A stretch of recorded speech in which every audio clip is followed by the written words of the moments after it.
প্রিয় দর্শক, আসসালামু আলাইকুম। কুমড়ো বড়ি তৈরিতে ব্যস্ত নড়াইলের নারীরা। শীতের আমেজ সাথে নিয়ে আসে নানা রকম ঐতিহ্যবাহী খাবার। তার মধ্যে একটি হলো কুমড়ো বড়ি, যা তরকারির একটি মুখরোচক খাদ্য। তরকারির স্বাদকে ভিন্ন মাত্রায় নিয়ে যেতে কুমড়ো বড়ি অতুলনীয়। কুমড়ো বড়ি তৈরির উপযুক্ত সময় শীতকাল। নড়াইলের হাটবাড়িয়া গ্রামের এখন কুমড়ো বড়ি তৈরিতে ব্যস্ত সময় পার করেছেন নড়াইলের নারীরা।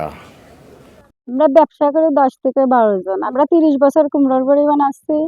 এগুলো হচ্ছে অনেকেই মানে গ্রামের লোক যারা খায় তারা প্রত্যেকে 1 কেজি 2 কেজি করে বাঙাই। আমরা অনেক ব্যবসা করি, আমরা 15-20 কেজি বাঙাই। আমরা হচ্ছে প্রতিদিন ডাল, ধরুন আগের দিন রাত্রের বেলা ডাল ভিজে রাখি জল দিয়ে, পরের দিনকে ডাল হচ্ছে সেকে ওগুলো ধুয়ে ভাঙাই। ভাঙানোর পরে আমরা ছাদে নিয়ে যাই, নিয়ে যাওয়ার সময় বড়ি কাটার পরে ওগুলো হচ্ছে কালকে দেওয়ার পরে আজকে আবার এগুলো উঠাতে হবে, উঠে শুকাতে হবে, শুকায়ে বাজারে নিয়ে বিক্রি করতে হবে। বিক্রি করার পরে ওগুলো 300 টাকা কেজি প্রতি বিক্রি হয়। আর হচ্ছে এমনি পাইকারি যদি যেগুলো আমরা দিই ওগুলো একটু কম ছাড়ি, 250 টাকায় ছেড়ে দিই।